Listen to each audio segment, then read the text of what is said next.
Hi hello नमस्कार, स्वागत आहे तुमचं आपल्या चॅनलमध्ये ज्याचं नाव आहे ध्रुवांकर फॅशन डिझाईन्स. तर बघा, ह्या सुंदर अशा ब्लाऊज पीसापासून 40 साईजचं कटोरी ब्लाऊज कसं कटिंग करायचं ते मी तुम्हाला सांगणार आहे, ते पण पेपर पॅटर्ननुसार. तर बघा, हा आपला 40 साईजचा ब्लाऊज आहे. तो शोल्डर याची किती आहे, टोटल 10.5 आहे. शोल्डर मी कशी मोजली आहे बघा, ह्या खांद्यापासून ह्या खांद्यापर्यंत आपले टोटल 10.5 इंच आहे. तर ती कशी घ्यायची, कशी टाकायची डायरेक्ट कपड्यावर, अगदी कमीत कमी वेळेत ब्लाऊज कसा कटिंग करायचा ते मी तुम्हाला दाखवणार आहे. कुठलीही माप लिहून वगैरे घ्यायची काही गरज नाही, अगदी परफेक्ट आपली डोक्यात ठेवायची. बघा, ह्या शोल्डर पासून आपल्याला खालच्या साईडला पुढच्या गळ्याचं माप घ्यायचं आहे. बघू शकता पुढचा गळा आपला किती आहे, बघू शकताय 6.5 इंच पुढचा गळा आहे. बघा आता मागील बघू शकता, मागील उंची आपली तयार 13.5 आहे, प्लस 1 इंच शिलाई मार्जिन 14.5 घ्यायची आहे. बघू शकताय तुम्ही, मी पुढली उंची मोजत नाही, मागची उंची मोजून घेते, प्लस अर्धा इंच शिलाई मार्जिन त्यात जादाचं ऍड करते. मागच्या उंचीपेक्षा पुढली उंची अर्धा इंचानं जास्त घेते. गळा आपला 9 आहे, मागील गळा 9 आहे, तर 9.5 घ्यायचा, अर्धा इंच शिलाई मार्जिन. बाही लांबी बघा आपली 6.5 आहे, 6.5 इंच आपली तयार आहे. प्लस खाली दुमडण्यासाठी पाहिजे असेल तर तुम्हाला 1.5 इंच व वरती अर्धा इंच असं ठेवून आपल्याला मार्जिन घ्यायचं आहे. बघू शकताय तुम्ही, दंडघेर आपला 6 आहे, तो आपल्याला ब्लाऊजचं फिटिंग करताना लागणार आहे. बघू शकताय 6 आहे. बघा, तर मी छातीची घडी कशी घेते बघा, हा जो कटोर आहे त्याच्यात आपलं बरोबर मधलं बोट घालायचं. व बघा, अगदी स्ट्रेट असं ब्लाऊज ओढून घ्यायचं, कुठेही ब्लाऊज लूज सोडायचं नाही आहे. माझी छाती मोजण्याची जी पद्धत आहे ती तुम्हाला आज मी दाखवते. बघू शकताय तुम्ही, अगदी व्यवस्थित असं सगळीकडे ताणून आपल्याला अशी छातीची घडी घ्यायची आहे. बघा पूर्ण काच पट्टीपासून बटन पट्टीपर्यंत आपलं माप आलं पाहिजे. बघू शकताय तुम्ही, बघा 43 इंच आलेलं आहे. 43 मधून 3 इंच कमी करायचं, 40 इंच. हा आपली छाती किती इंच आहे, 40 इंचाची आपली छाती आहे. छातीचा चौथा भाग आपला 10 इंच. बघा, अशा पद्धतीने काढला आता आपला छातीचा चौथा भाग परफेक्ट निघतो. बघू शकताय 10 इंच छातीचा चौथा भाग आहे, प्लस शिलाई मार्जिन 1.5 इंच, म्हणजे 11.5 किंवा 11.15 किंवा 12 तुम्ही ठेवू शकता. तर चला, हे आपलं अस्तर आहे, मध्य सेंटरला घडी घालून घेतलेलं आहे, त्याच्यावरती मापे टाकूया. बघा, आपलं 14.5 माप घेतलेलं आहे, तयार माप आपलं 13.5 येणार आहे. बघू शकता, एक मी टिक मार्क करून घेतली. छातीची घडी आपली 10ची आहे, प्लस 1.5 इंच शिलाई मार्जिन, 11.5 वरती व्यवस्थित अशी टिक मार्क करून घ्यायची आहे. बघा, पट्टीच्या सहाय्याने एक असा बॉक्स तयार करून घ्यायचा आहे. बघा, अगदी सोपी पद्धत आहे, कुठेही जास्त मापे वगैरे घ्यायचं नाही, कुठेही लिहित बसायचं नाही, कुठेही जास्त कमी जास्त काही करत बस नाही, अगदी सोपी साधी पद्धत आहे, सहज कुणालाही जमेल अशी. बघा, आपली शोल्डर किती होती, 10.5 होती, त्याचा मध्य करायचा 5.25, 5.25 वरती अशी आपल्याला टिक मार्क करून घ्यायची आहे. बघू शकताय तुम्ही. बघा, मी नेहमी सांगते जितकी शोल्डर असते तितकाच मी मुंडा घेते. बघा, मुंडा सुद्धा मी 5.25 घेतलेला आहे. बघू शकताय तुम्ही, 5.25 वरती टिक मार्क करून बघा, मुंड्याचा सुद्धा एक बॉक्स मी तयार करून घेतलेला आहे. बघू शकताय तुम्ही. बघा, इथून तिरका फक्त अर्धा इंच घेऊन मुंड्याला असा गोलाकार आकार देऊन घ्यायचा आहे, जेणेकरून काही कुठेही आपल्याला मुंड्यात आपला घोळ होणार नाही. बघू शकता, अशा पद्धतीने कट केला, 1.5 इंच मार्जिन घेऊन मुंड्याला आकार दिला मागच्या मुंड्याला, तर घोळ 100% होणार. फक्त अर्धा इंचावरती दिला तर घोळ होणार नाही. बघा, शोल्डर किती आहे, शोल्डर फक्त 2 घ्यायचे आहे, कारण आपला गळा 9.5चा आहे. बघा, पूर्ण गळ्याची मागील गळ्याची उंची आपली 9.5ची आहे, तयार आपला गळा 9 होणार आहे, म्हणून मी गळा रुंदी फक्त 2 इंच घेत आहे. गळा रुंदी 2 ते 2.25 इंच गळा रुंदी घ्यायची. जितका गळा डीप तितकी गळा रुंदी कमी. हा फॉर्म्युला नेहमी लक्षात ठेवायचं. बघा तुम्हाला गळा खाली ब्रॉड पाहिजे आहे, डीप पाहिजे आहे, तर बघा इथून खाली मी 3 इंच घेणार आहे. फक्त इथं 2 इंचच ठेवणार आहे, जेणेकरून काही शोल्डर आपली खांद्यातून अजिबात घसरणार नाही. बघा आता परत अशी आपल्याला तिरकी लाईन मारून घ्यायची आहे. बघू शकताय तुम्ही. बघा अशा पद्धतीने ब्लाऊज कटिंग केलं तर अगदी सोप्या पद्धतीने आणि खूप छान ब्लाऊज आपला फिटिंगला वगैरे बसतो. कुठेही प्रॉब्लेम येत नाही, कुठेही शोल्डर घसरत नाही, काही प्रॉब्लेम येत नाही. बघू शकताय असा मी बॉक्स तयार करून घेतला. बघा फक्त खालच्या साईडने एवढाच असा मी गळ्याला आकार देऊन घेणार आहे. बघू शकता अगदीच हलक्या हाताने तेवढाच फक्त गोल गळ्याला मी आकार देऊन घेतलेला आहे. बघू शकताय हा आपला बॅक पार्ट तयार झालेला आहे. तो जसा मी ड्रॉ केलेला आहे अगदी त्याच पद्धतीने व्यवस्थित गळ्याचं असं मागील पाठीच्या मागच्या भागाचं मी कटिंग करून घेत आहे. बघू शकताय तुम्ही मागील मुंडा अशा पद्धतीने टाकून बघा, अजिबात तुमचा घोळ येणार नाही किंवा घडी पडणार नाही. अगदी परफेक्ट तुम्हाला बसणारच पाठीत. बघू शकता. आणि शोल्डर सुद्धा जितकी गळा असेल फक्त बघा इथं खाली वाढवायची, वर वाढवायची नाही, वाढवायची नाही. समजा 6 गळा आहे, 6.5 गळा आहे पाठीमागचा गळा, तर तुम्ही गळ्याची रुंदी 2.25 अडीच घेतला तरीही चालेल. पण 8.5च्या पुढं गळा रुंदी सॉरी 8.5 किंवा 8च्या पुढं गळ्याची उंची असेल तर गळा रुंदी 2च घ्यायची आहे. बघू शकता आपला किती सुंदर असा डीपनेक तयार झालेला आहे. तर चला आता आपण बाहीचं कटिंग करूया. तर बघा आपली जास्त मोठी बाही आहे. बाहीची घडी नेहमी छातीच्या चौथा भागच घेते. बघा अशी आपली छातीची घडी बाहीची घडी मी घेणार आहे. बघा छातीचा चौथा भाग आपला 10 आहे. 10ची घडी अगदी 4 पदरी व्यवस्थित 10ची घडी घेणार आहे. बंद बाजू आपल्याकडे ठेवायची आहे. बघू शकताय तुम्ही बाहीची उंची आपली किती होती, 6.5 होती. बघा इथं माझं अस्तरचं ब्लाऊज आहे, त्यामुळे फक्त मी 1.5 इंच शिलाई मार्जिन ठेवून घेणार आहे व शिलाई मार्जिन 1.5 इंचच वाढवणार आहे. समजा तुमची जर बाही साधी असेल तर खाली प्लस आत दुमडण्यासाठी 1.5 इंच व वरती शोल्डर बशी 1/2 इंच असं टोटल एक्स्ट्रा 2 इंच वाढवायचं आहे.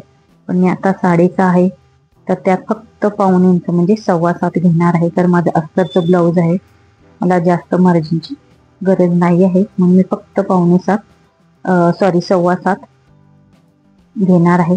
बघू शकता असं खालच्या साईडला तुम्ही 1.5 इंच एक्स्ट्रा ठेवला तरीही चालेल, पण मला अस्तरचं ब्लाऊज असल्यामुळे काही ठेवायची गरज नाही आहे, म्हणून मी फक्त 7.25 बाही उंची घेणार आहे. बघा 7.25 मी टिकमार्क करून घेतलेली आहे व एक स्ट्रेट अशी लाईन मारून घ्यायची आहे. बघू शकताय तुम्ही. बघा बंद बाजू आपल्याकडेच ठेवायची आहे, बंद बाजू हलवायची नाही आहे.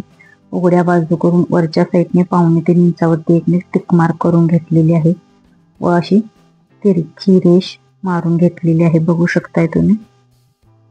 बघा ह्या तिरक्या रेषेचा अगदी बरोबर असा मी मध्य पॉईंट करून घ्यायचा आहे. बघा 5.25 आपला मध्य पॉईंट आला आहे. त्या मध्य पॉईंट पासून वरती 1/2 इंच व खाली 1/2 इंच टिकमार्क करून घ्यायची आहे. बघू शकता आपला दंडगेट 6 आहे, प्लस त्यात 1.5 किंवा 2 इंच शिलाई मार्जिन ठेवून घ्यायचं आहे. बघा व अशी तिरकी रेष मारून घ्यायची आहे. बघू शकता ही आपली फिटिंगची रेष आहे. बघा आता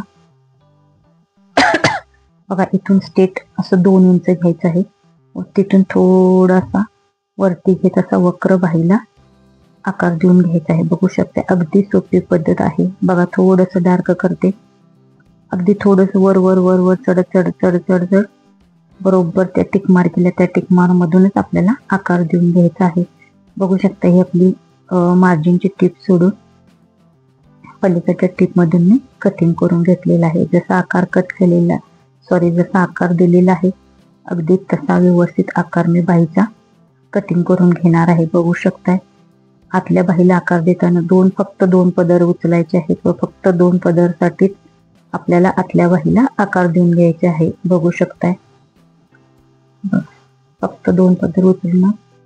तर बघा आपल्याला आता ह्या राहिलेल्या भागात कटोरा काढायचा आहे. कटोरीचं मी पेपर पॅटर्न काढून ठेवलेलं आहे. फक्त 2च कटोरा व साईडचा भाग असे 2च पेपर पॅटर्न काढते व अगदी कमीत कमी वेळात परफेक्ट असं ब्लाऊज मी कटिंग करते. बघा, कटोऱ्याचा भाग खाली मी अर्धा इंचानं वाढवलेला आहे. तो का वाढवला ते मी शिवताना तुम्हाला सांगणार आहे. जसा पेपर पॅटर्न आहे अगदी तसाच, पण नेहमी पेपर पॅटर्न हा कपड्यावरती ठेवताना तिरकाच ठेवला पाहिजे, हे मात्र लक्षात घ्यायचं आहे. बघू शकता, जसा पेपर पॅटर्न आहे अगदी तसाच त्याच पद्धतीने मी ड्रॉ केलेला आहे. कुठेही पेपर पॅटर्न अजिबात वाढवले नाही, फक्त खालच्या साईडने मी अर्धा इंच वाढवलेला आहे. पण फक्त कटोरीचाच भाग वाढवणार आहे, हे लक्षात घ्या. जसा कटोरा मी आखलेला आहे अगदी तसाच व्यवस्थित कटिंग करून घेत आहे. फक्त कटोरी व साईडचा भाग हे 2च पार्ट वापरून मी ब्लाऊजचं संपूर्ण कटिंग करणार आहे. बाकी कुठल्याही भागाचा मी पेपर पॅटर्न कटिंग केलेला नाही आहे. अशा पद्धतीने ब्लाऊज केल्यानं कुठलाही गोंधळ होत नाही. अगदी कमीत कमी वेळात गोंधळ न उडता भरपूर पॅटर्न करून भरपूर मापे घेऊन सगळा गोंधळ उडवण्यापेक्षा अशा कमीत कमी वेळेत कमीत कमी पॅटर्नमध्ये ब्लाऊज कटिंग करायला शिका. बघा, हा पॅटर्न आहे आपला. जितका कपडा शिल्लक आहे त्याबरोबर मी हा पॅटर्न ठेवून घेतला, पण हा पॅटर्न खालच्या साईडनं अजिबात वाढवायचा नाही. जेवढा आहे तेवढाच तसाच ठेवून घ्यायचा आहे. बघू शकताय. व फक्त जसा पॅटर्न आहे अगदी त्या पॅटर्नच्या बरोबर लाईनला घासूनच मी अगदी व्यवस्थित असं चॉकने ड्रॉ करून घेणार आहे. बघू शकताय तुम्ही.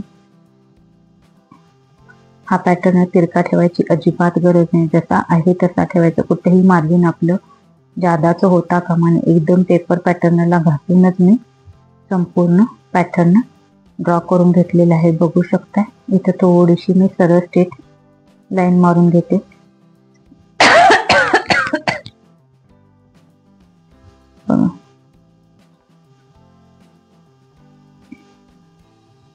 बघू शकताय. आता जसं पॅटर्न आपण आखलेलं आहे अगदीच तसं त्याच लेवलला व्यवस्थित कटिंग करून घ्यायचं आहे.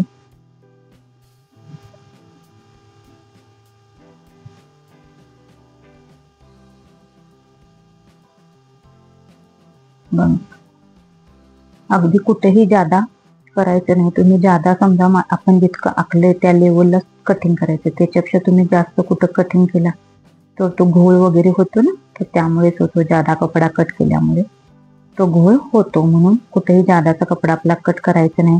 जी आपण चॉकची लाईन ओढतो ती सुद्धा अगदी बारीक ओढायची, जादाची ओढायची नाही.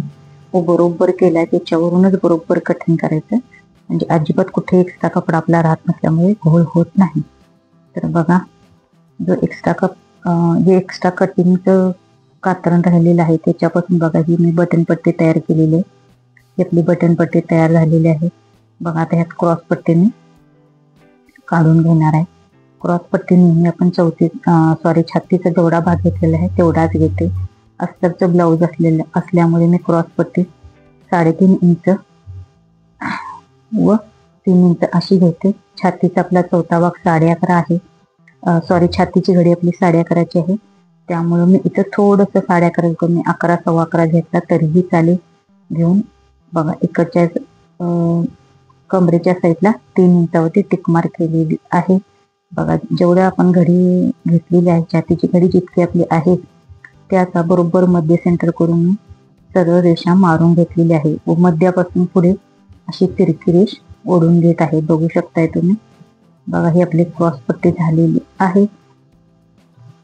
अस्तरची क्रॉस पट्टी मी थोडीशी मोठी घेते व ज्यावेळी बिना अस्तरचं ब्लाऊज आपल्याला शिवायचं असतं, टर्कोसा वगैरे ब्लाऊज रेग्युलर जे शिवायचं असतं कॉटन पिसामध्ये, त्याची क्रॉस पट्टी मी थोडी कमी घेते. बघा, आपली क्रॉस पट्टी अगदी सुंदर तयार झालेली आहे. ही तुमची पाठीतली पट्टी तयार होणार आहे. बघू शकताय तुम्ही. ही मी गळ्याची गळपट्टी तयार करून घेतलेली आहे. बघू शकताय जे तुकडे राहिलेले आहेत त्याच्यातच आपले किती काय काय तयार होता. बघा, काजपट्टी झाली, बटनपट्टी झाली. ही आपली गळ्याची गळपट्टी तयार होणार आहे. मी कमरपट्टी काढणार नाही कारण मी डायरेक्टच कमरपट्टी तयार करून घेणार आहे. पाठीतल्या भागातच मी तयार करून घेणार आहे. बघू शकताय आपली गळपट्टी तयार झाली. दोन्ही गळ्याला फक्त पुढच्या साईडला आपल्याला पुरणार आहे. मागचा भाग मी डायरेक्टच टाकणार आहे. बघा, ही आपली बटनपट्टी तयार आहे. त्यात मी बटनपट्टी तयार करणार आहे जोडून, बघू शकताय तुम्ही. अगदी व्यवस्थित असं संपूर्ण आपलं अस्तरचं कटिंग झालेलं आहे, बघू शकताय. अगदी सुंदर अशा पद्धतीने मी तुम्हाला, अगदी सोप्या पद्धतीने तुम्हाला ब्लाऊज मी कसा कटिंग करायचा मोठ्या साईजचा ते पण सांगितलेलं आहे. तर बघा, माझी कटिंगची पद्धत तुम्हाला आवडत असेल तर माझ्या व्हिडिओला प्लीज प्लीज प्लीज एक लाईक नक्की करा व चॅनलला सबस्क्राईब करा. बघा, हे मेन फॅब्रिक आहे ते व्यवस्थित असं घडी घालून घेतलेलं आहे.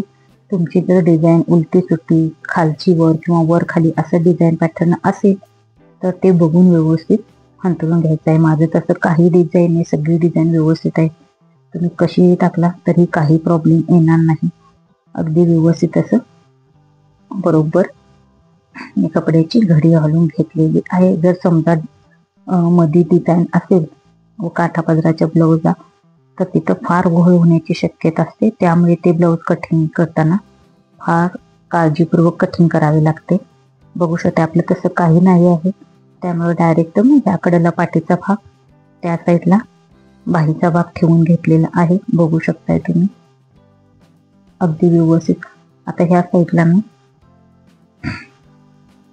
बघा कोठरीचा भाग असं ठेवून बघायचं आपलं कुठं बसतंय कुठं नाही, किंवा कुठं आपल्याला कपडा व्यवस्थित बसतोय, बघू शकता. असं बघत आपल्याला संपूर्ण पॅटर्न व्यवस्थित असं ठेवून घ्यायचं आहे. बघू शकताय कुठं आपला पॅटर्न अटॅच होतो, कुठं आपला कपडा वेस्ट जातो का, कुठं आपला कपडा कमी पडतो का, हे सगळं चेक करत आपल्याला व्यवस्थित ठेवून घ्यायचं आहे. शक्यतो पॅटर्न ठेवताना एक एकच ठेवा, डबल आहे ते ठेवा, कटिंगला प्रॉब्लेम येणार नाही. बघू शकताय हा आपला कटोर आहे, तुम्ही इथं असा ठेवून येणार आहे नाही, असा ठेवते म्हणजे आपल्याला इथं क्रॉस पट्टीला जागा राहील. परत मी बाही पलटी करून घेणार आहे, त्या बाजूची बाही मी ह्या बाजूला अशी ठेवून घेणार आहे. बघू शकताय तुम्ही क्रॉस पट्टी आपली अगदी व्यवस्थित अशी जॉईंट होते का हे बघायचं आहे.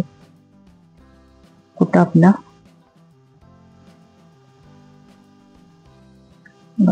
बाही मी परत पलटी करून घेतलेली आहे.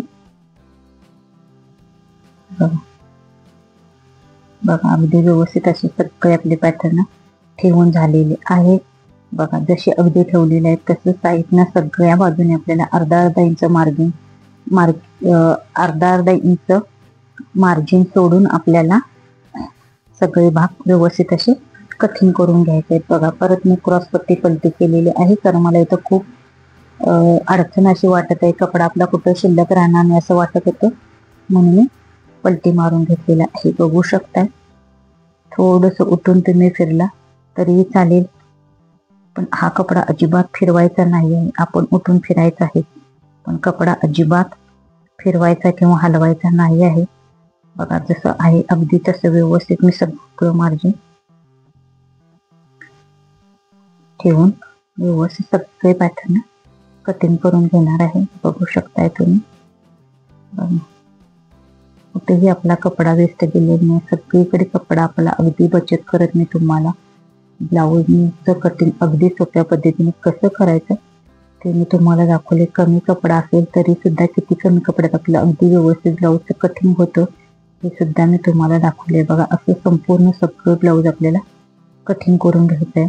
पण ब्लाऊज कटिंग करताना आपण उठून फिरायचं, पण ब्लाऊजला कपडा फिरवायचा नाही, ही ती फक्त महत्वाची आहे, ते तुम्ही लक्षात ठेवा. बघा आहे तेवढं अर्धा इंच मार्जिन ठेवत नाही कटिंग केले. गळा कधीही कट करायचा नाही, शिवून झाल्यानंतरच आपल्याला करायचं कटिंग करायचं आहे. बघा आपल्या पाठीच्या भागाचं कटिंग झालेलं आहे. आता आपला बघा मी आणखी मुंडा थोडासा परत चेंज करते, कारण परत आपला कपडा कसा बसेल, कपडा वाचेल, कुठं आपल्याला व्यवस्थित होणार आहे हे सगळं चेक करत परत आपल्याला कटोऱ्याचं पॅटर्न चेंज करून ठेवून व्यवस्थित असं कटिंग करून घेते. बघा बाहीचं आपलं कटिंग झालेलं आहे, बघू शकता हा जोड दिलेला भाग इथून सुद्धा मी मधनं कट केलेला आहे. बघा आपला कटोऱ्याचा भाग तो सुद्धा आपला कटिंग व्यवस्थित झालेला आहे, बघू शकताय तुम्ही. बघा अशा पद्धतीने तुम्ही ब्लाऊज कटिंग केलं तर तुमचा वेळही वाचेल, कमीत कमी वेळात कुठेही तुमचा गोंधळ न उडता ब्लाऊजचं कटिंग होईल. माझी कटिंग करण्याची पद्धत तुम्हाला आवडली का? माझी कटिंग करण्याची पद्धत तुम्हाला आवडली असेल तर माझ्या व्हिडिओला एक लाईक करा. जे कोणी आपल्या चॅनलवर नवीन असतील त्यांनी आपल्या चॅनलला सबस्क्राईब करायला विसरू नका. पूर्ण व्हिडिओ बघितल्याबद्दल सगळ्याचे मनपूर्वक आभार. Thank you so much. धन्यवाद. बघा, पहिला पाठीतला भाग ठेवला, नंतर बाही ठेवली, काजपट्टी, बटनपट्टी, गुजपट्टी, क्रॉसपट्टी, साईडचा त्याचा कट होते. अशा पद्धतीने आपल्याला ब्लाऊज ठेवायचा आहे व अशाच पद्धतीने आपल्याला ब्लाऊज सगळं व्यवस्थित शिवताना सुद्धा असंच घ्यायचं आहे. जे मापाचं ब्लाऊज आहे त्यासारखं गुंडळून व्यवस्थित ठेवायचं आहे.